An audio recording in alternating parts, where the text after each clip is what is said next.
The ultimate adventure continues as read by the bathroom reader. I am covering for the Plurality Report, who is currently participating in a Tibetan sky burial. Chapter 3. It required many hours for Stevie to fight his way, inch by inch, up through the muck of nothingness. And, like any man who finishes a battle of which he is proud, Stevie was ready for a little praise. He opened his eyes to find himself in yet another room of the suite. Bed, table, and walls were white, and the odor of iodoform was heavy. Through the door, as he cautiously moved his aching being, was the electric chair. Quickly he looked away. Something clattered in the outer room, and Stevie hopefully made a throat-clearing noise. Presently Boris lumbered through the door to look in with those vacant, staring, soulless eyes. He grunted and moved away. Stevie felt annoyed. A mutter of voices sounded for a moment, and then Bolton glanced in. He didn't smile or nod. He went away. Stevie was more annoyed than before. Here he had gone and practically died for the cause, and all he got was a grunt and a glance. With some bitterness he told himself that this must be the way all guinea pigs got treated, and therefore he amounted to less than a rodent. Presently Boris came in, and without ceremony pushed an icy cloth into Stevie's hot face. The shock almost made him cry out. Indignantly he squirmed to keep water from running over his neck. Bolton came in, his eyes gleaming with a hard, fanatical light. "What happened?" Stevie thought the man might have asked about his condition. Come, snapped Bolton. "What happened?" Stevie glowered to the best of his ability. He had gone through so much that anything which happened now must be pallid indeed. Bolton made an impatient movement to Boris. Boris grabbed Stevie and made him sit up by almost crushing his arm. Stevie surrendered. "It was awful. Don't make me talk about it." Bolton gave another signal. Boris tightened his grip, and Stevie yelled in pain. "Talk," said Bolton. "Tell me everything." I can't describe it," begged Stevie. I fell through 1,000,000 miles, and the universe exploded, and..." "Did you see anything?" Maybe mountains and seas, and it was like a well with terraces in it. That was it, a well with row below row of terraces." "With people?" "No, just comets and terraces and mountains and things." Bolton decided he had it all. "I was afraid of that," he snapped in impatience. "You went the entire gamut of the planes, but you confirm what I believe. You came back and sane. That's better, that's better. Now we're getting places. Mountains, seas, comets. You are sure you saw no people?" "Yes." "That is bad. But perhaps you were too far away. Perhaps we need direction. Something to sight the target. Indicate the goal. Yes, I must work on it." He stalked to the door, and there he paused, suddenly shaking his fist at an imaginary foe. "I shall succeed. The next time will bring victory." "The next time?" wailed Stevie. But Bolton took it so much for granted he didn't even hear. He vanished, and Boris shoved some soup at Stevie. "Drink it," growled Boris. "Get strong. Tomorrow, next day, maybe go some more." Stevie fended off the soup and slumped into a shuddering heap in a tangle of covers. "Again," he whimpered. "I can't, I tell you, I can't. Not through that." White walls, white bed, and iodoform. But for the next 24 hours, all Stevie had to do was lid his eyes, and the universe went mad. All that night he battled through flashing fleets of fireballs which defied the rules of the road.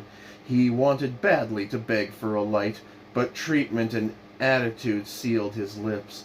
He fought it out, feeling more alone than he had ever before in his life, If only he had the courage of James Fitzjames, the ferocity of Roderick Dhu, the calm of Galahad. But he didn't, and he was acutely aware of being Stevie Jebson, 5'5" and less than 110 pounds. He thanked the sun when it appeared to shine through the double-pane windows and leave a warm yellow square on the wall above the bed. It made him drowsy, and soon exhausted, he slumbered in peace. Suddenly, the world exploded, but it was only Boris, picking up and dropping the head of the bed to wake him. Resentfully, Stevie sat up and then, with a twinge of fear, knew that he was a prisoner, and that it was late afternoon, and that... "No!" shouted Stevie. "You get up!" grunted Boris. "Doctor ready!" Stevie sat his ground, but Boris effortlessly pulled him erect and shoved a hospital bathrobe at him. Giving up, Stevie put it on. He was aware of being hungry. "Can I get something to eat?" Boris had it there, a cup of thin gruel. "Just this?" said Stevie. "Doctor say more make you sick when nerves get blocked." Stevie lost his appetite, putting the gruel down on the table. He felt disorganized. For 2 days he hadn't washed his teeth or had a bath. Shaving had never bothered him much.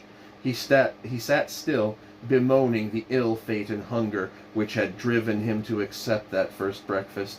And here he was, on the verge of... He shuddered. Alone he would voyage again into the emptiness between worlds. Bolton came in, pale and austere, indifferent to anything but his problem. "Ah," he said shortly, "he's all right." "If I could have a toothbrush," ventured Stevie. "It is regrettable," said Bolton, "that I am still at an impasse. Regrettable." Stevie's heart began to beat. You mean I don't have to..." "All for the lack of directional aids," cursed Bolton. "A form of chart and it's done. Have you no idea of the course you took? But of course you wouldn't have brains enough to think of that. If I could only get a man of courage whose fearlessness equaled my own." Stevie was resentful. "You try." Bolton made an impatient motion with his hands. "And risk all my findings? Risk going mad, perhaps? Never again to... Bah!" He forgot his guinea pig and stalked out of the room, glowering into space, sometimes pounding fist into palm to vent his exasperation. After a while, Stevie said, "May I get dressed?" Bolton gave him no heed, so Stevie got up and located his clothing in a closet. Dreading the possibility of Bolton getting a new idea, he climbed into his underclothes and then his shirt and pants, one eye still on Bolton. If the fellow would only have a stroke or fall out of the window, or if the police should hear about it, or maybe the building catch fire. A loud thump brought Stevie out of it. The one book he had salvaged from the house, the small edition of the Arabian Nights, had flipped from coat to floor. Bolton gave an annoyed glance to the sound and, hastily, Stevie bent to retrieve his pet. Suddenly it was wrenched from his hands, and Stevie recoiled from the lightning in Bolton's eyes. "A book!" cried Bolton. The Arabian Nights," gulped Stevie. I... "That's it!" cried Bolton. "Fantasy!" "History," mumbled Stevie, trying to get it back. "Fantasy!" yelled Bolton. "Authors are in a hypnotic state when they create. All the brain is accounted for by modern psychology except the creative imagination. And from whence do those lightning flashes of inspiration come? Crystal gazing, fiction writing, all truly creative work in the realm of fantasy must have some source. And where is that source?" he shouted at Stevie. The Arabian Nights," stammered Stevie, "isn't exactly fantasy. Some of the stories are historical." "Bah! I know the work. Most of it is purest imagination. Jinn, incredible cities, lovely women. I say fantasy." In agitation, he took a turn around the room, and then leveled his finger at Stevie. "There is my chart. There is where you are going, to a land which exists beyond your sight. You will step through the pages of this book, into the company of its characters. The world is your idea. This, when you are detached from this world, becomes all there is. You saw 1,000,000 levels, but now you shall see only one. Get ready." Stevie's jaw was unhinged. "You think I could go into that story? You mean me? All of me? Into... where?" "Boris, bring him in." But I don't want to go into... Boris had him in tow, hand over mouth, the other at the pants seat. Ahead loomed the gruesome chair. "The world is your idea," chanted Bolton. "If an idea becomes the whole horizon, then it becomes your world. Strap him down, get the needles. This time you are on your way." But I don't... "Shut up. You're going into a story whether you like it or not." "I do like it, but I don't like going into it," wailed Stevie. "Ouch!" he cried as the needle bit. Bolton was working like mad. He shoved the Chiliu so hard it almost broke Stevie's nose. "Plugs!" cried Bolton. Stevie felt as though he would lose his ears. With a crash, Bolton swept trays and instruments from the table and thrust it, tipped across Stevie. On it, he battened down a middle page of the book so that the guinea pig could read it and the lights faded out. "What if I never get back?" cried Stevie. Bolton eased a plug. "That's the chance I'm taking." "You're taking?" wailed Stevie. With a shudder, Stevie saw that the page was part of that imaginative tale, The City of Brass. He knew it well, all too well, and more than once he had wondered if such a city had ever existed, or did exist. The story was hardly a story at all, being only an account of an expedition sent out by a king, and the discovery of a city entirely of brass, heaped with wealth, but where all the inhabitants lay strewn about in attitudes of death. His glance fell upon one particular passage, a legend found upon a tablet of gold, left upright near the couch of a wondrously clad but apparently dead maiden, in the hands of 2 dead slaves, and that the visitor might read some lesson from the fate which had befallen this town. "In the name of Allah," read the tablet, "the compassionate, the merciful, ordainer of fate and destiny, O son of Adam, how ignorant art thou in the long indulgence of hope, and how unmindful art thou of the arrival of the predestined period." "Not I," shivered Stevie, but he could not keep from reading on. "Knowest thou not that death called for thee, and hath advanced to seize thy soul? Be ready then for departure, and make provision in the world, for thou wilt quit it soon." "No," pleaded Stevie. He did not notice that the doctor and Boris were gone, that the lights were slowly dimming towards blackness, that he was again floating in the air. "Where is Adam, father of mankind? Where is Noah and his offspring? Where are the kings of the regions of the earth? The mansions are void of their presence. Where are the foreigners? They have all died. O thou, though thou know me not, I will acquaint thee with my name and descent. I am Tedmer, the daughter of the king of Amalekites, of those who ruled the country with equity. I possessed what none of the kings possessed, and ruled with justice, and acted impartially towards my subjects. I gave and bestowed, and I lived a long time in the enjoyment of happiness and an easy life, possessing emancipated male and female slaves. This I did until the summoner of death came to my abode, and disasters occurred before me."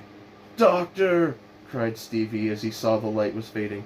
"Doctor, please, not this! Oh, God, save me! Not into a city of dead men, not into an enchanted land of ifrits and jinn! Doctor!" He sought to struggle, but already the numbness had him. He felt not anything. He neither smelled nor heard.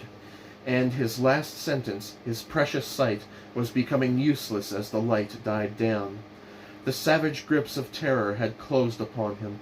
Only the pages of his book were left, and upon them he fixed his saucer eyes and read, "Child of Adam, let not hope make game of thee.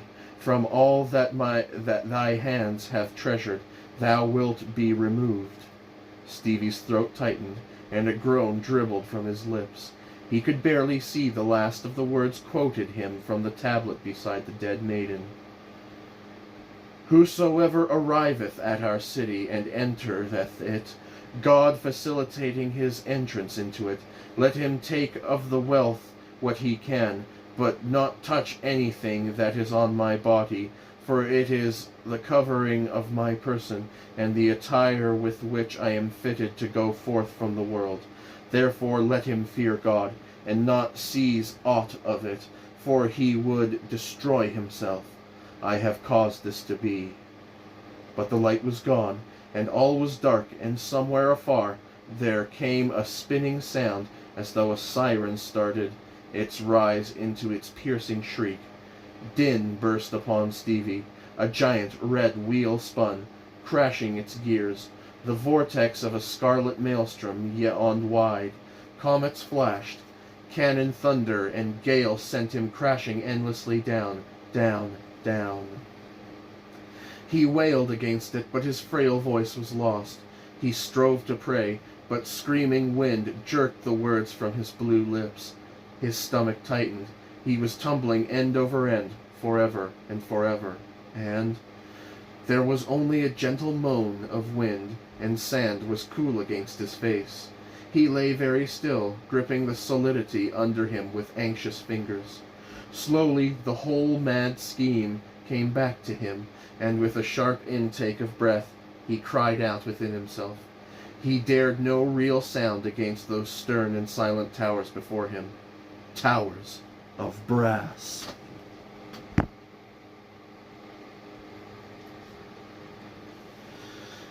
Chapter 4.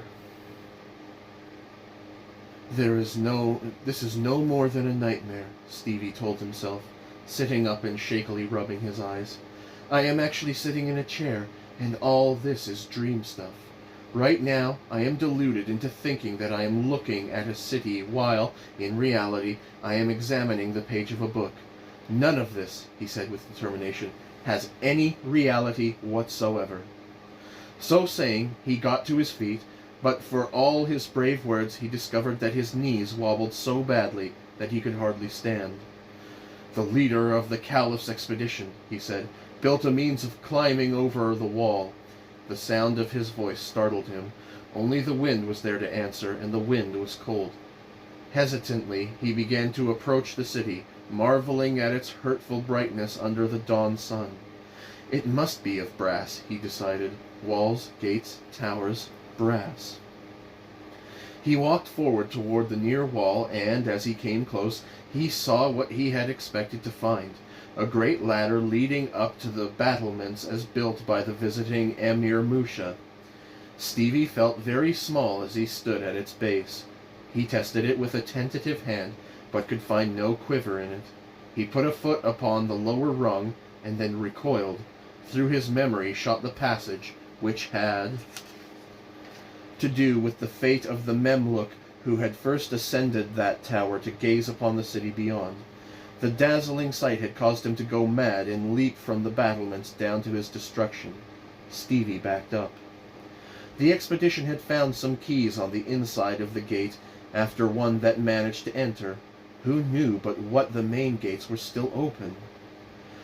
"But it's all just a nightmare," said Stevie, shivering in the cold wind, his ears hurt by the awful silence of the place. He trudged through the loose sand until he came to the gates. They were terrifyingly tall, and, following them up, Stevie almost sat down before he found the top. He approached, wondering somewhat at his insistence on getting into the place. It's just a nightmare, of course. It strengthened him. But the gate was locked, and he stood back, staring up, half expecting to be challenged from the watchtowers above it. He knew that nobody would, of course. The place was filled only with the dead. A chill went down his spine. He walked hesitantly back to the gigantic ladder and again affixed a foot on the bottom step. If it's just a dream, he told himself, then certainly there is no danger of my hurting myself. He managed a shaky laugh and started up. He climbed determinedly, glance fixed up on the top, but he tired soon and paused to rest. All was well until he looked down, and then, when he saw how far away the ground had fallen, he seized hurriedly to the rail and clung on hard, feeling faint. After a long time, he decided that he could not forever remain halfway up and halfway down. Going up seemed the lesser of the two evils, because then he did not have to look down, so he went up. He took good care not to inspect the earth below when he clung to the last rung, and he took equal care not to let the full impact of the spread city strike him all at once. Fending off that destructive sight with his upraised arm, he mounted the wall. Footing was bad, and he laid hold of an embrasure edge to steady himself, and, at that moment, saw the brilliant panorama of the town. Scintillant below, all yellow and scarlet. He was so stunned that he stood for almost a minute without gripping anything at all. Thoughtlessly, he started to walk straight ahead. His right foot was out over nothing, and the pavement was 100 feet below. He strove to recover. He whirled and shot into space. Wild hands clasped the rungs of the steps which led down. He hung on in panting terror. Directly under him, he could see the body of the Memlook who had fallen from that position. The sight of it gave him strength enough to haul himself back. Like a crab, he scuttled backward down the battlement steps, and finally reached the pavement. For an instant, he was a little proud of himself for having accomplished it, and then came the thought, "Oh well, it's only a nightmare after all. None of this is real." So saying, he tripped over the Memlock's sword and fell flat on his face. It hurt. He sat up and found that the sharp edge had nicked his chin. It bled. He nursed it. "That could happen in a dream too," he said fiercely, but the Memlook was no dream. His face was smashed in flat. "That happened hundreds of years ago," said Stevie. "Of course this is just a dream. Why, he'd be decomposed by now." But he avoided the corpse so thoroughly that his face was still turned towards it 50 feet away. His heels caught in something, and he sat down hard, only to leap up as though stung. He had sat down on another corpse. The man was evidently a guard. No rust was on his armor, no mold upon his clothes. His face was faintly flushed, and his open eyes were far from glassy. "It's a trick," said Stevie.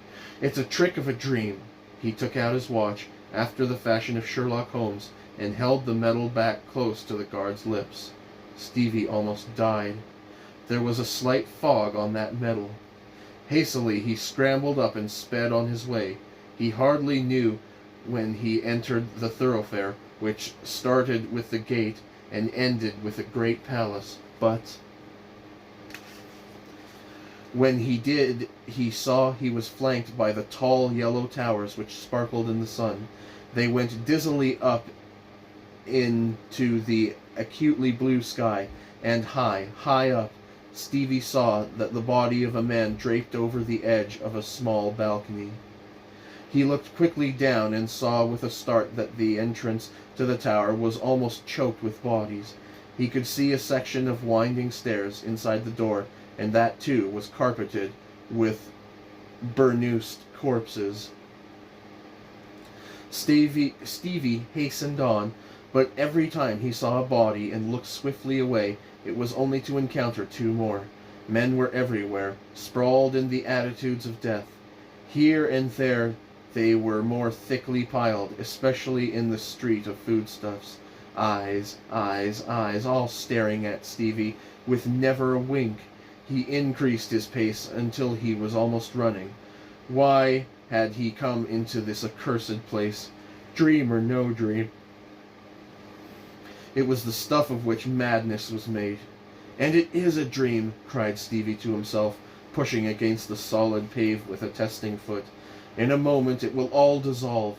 A dream, and only a dream. These buildings, those towers, that palace, yes, all those people, they don't exist. You hear that?" he shouted at them. "You don't exist." The ghostly echoes rolled up his voice and bore it back to him.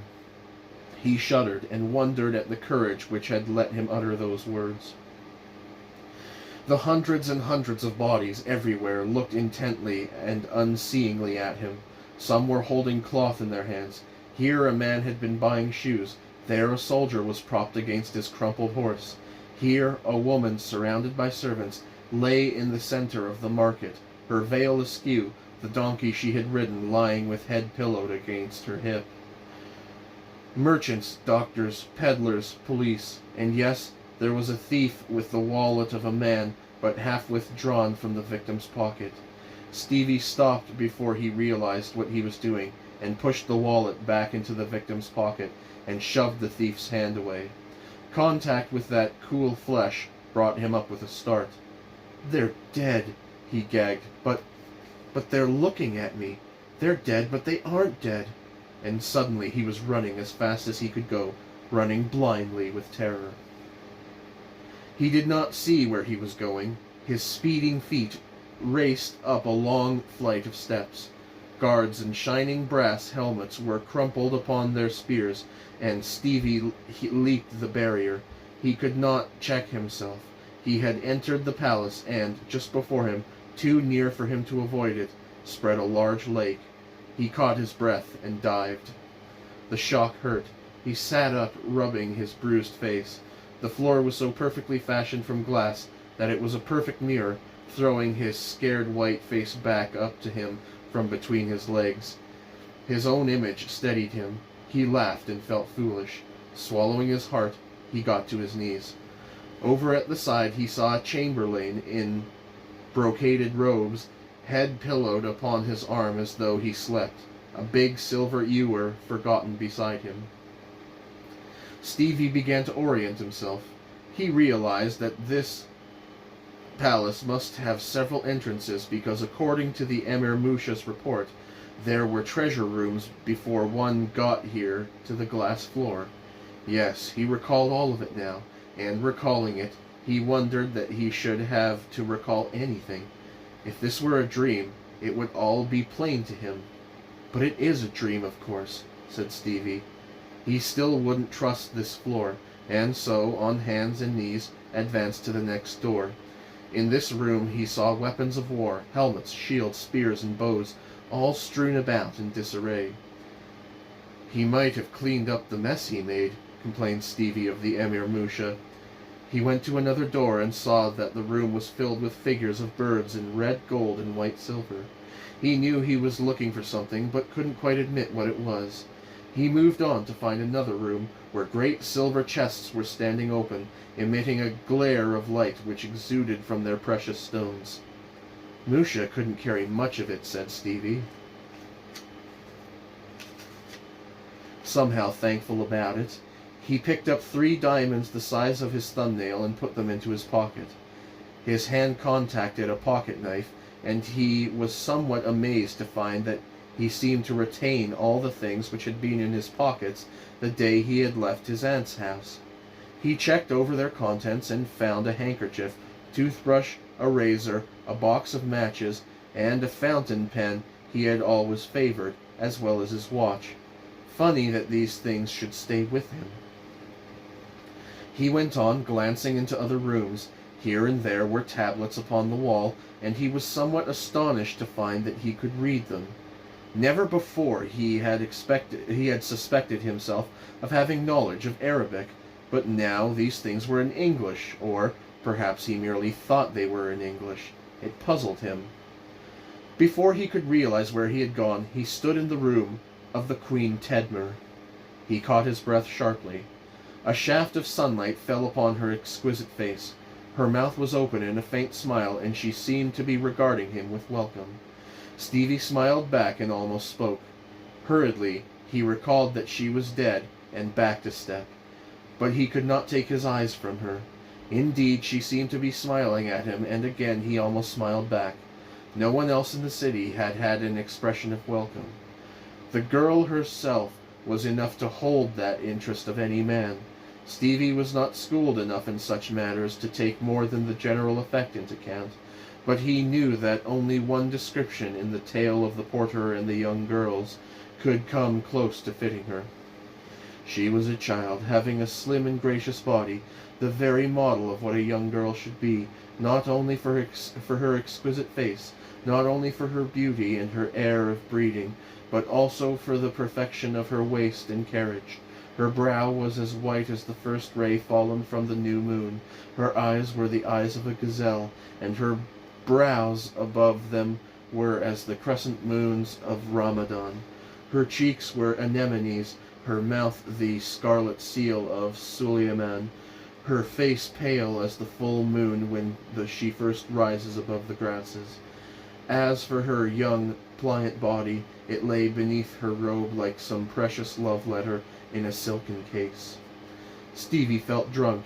He took several involuntary steps forward toward the resplendent couch. Her gown was woven of pearls. Her head was covered with a crown of red gold which contained 2 jewels like the sun's. And he was smiling a welcome at him, and she was smiling a welcome at him, telling him he had nothing to fear, that she had been waiting all these centuries. He tripped and dropped to his hands and knees. Under him was a body, and he swiftly drew back from it. The thing was without its head, and that same head lay grinning half across the room in a pool of dried blood. No question about this man being dead. Stevie got his wits together. This was Talib, son of Saul, who had coveted this queen's raiment, and who, against the emir's orders, had approached between the 2 slaves who had risen up to strike him dead. Stevie gave a quick glance at the slaves that supported the gold tablet. One was white and the other black, and they held great swords, which shone like mirrors except for a patch in the middle of each which was black. They showed no sign of moving. The tablet's writing took Stevie's attention for an instant. Yes, that was the way it read. In the name of Allah, the compassionate, the merciful, O son of Adam, how ignorant art thou in the long indulgence of hope! Knowest thou not that death hath called for thee, and hath advanced to seize thy soul? Stevie recoiled. He looked at the slaves again. At the bottom of the tablet it said that he courted death who dared approach this queen or touched her, and these dead men had risen up to strike Talib dead. Stevie gave a last despairing look at the queen. She was beautiful until it was hard for him to breathe. A wave of pity swept through him that she should be dead. Or was she dead? Like the guard, could he detect breath on her lips?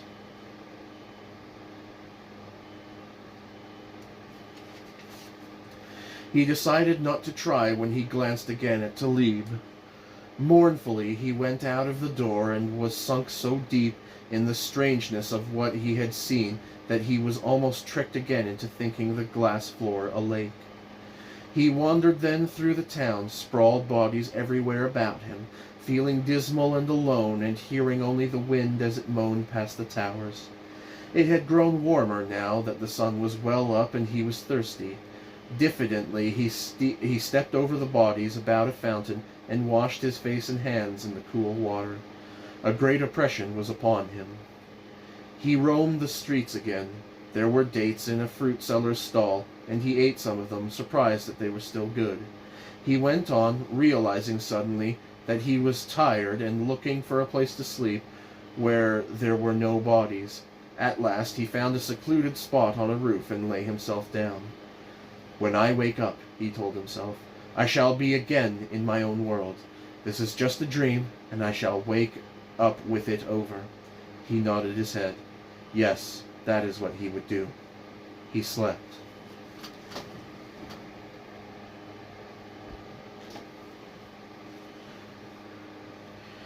It was late when he woke, and he was stiff. The afternoon sun gleamed on the other faces of the tall towers. Beyond that, nothing had changed. He was disappointed. But then, of course, one could dream that one had slept. Yes, that was it. Meantime, he would find himself some more dates and water.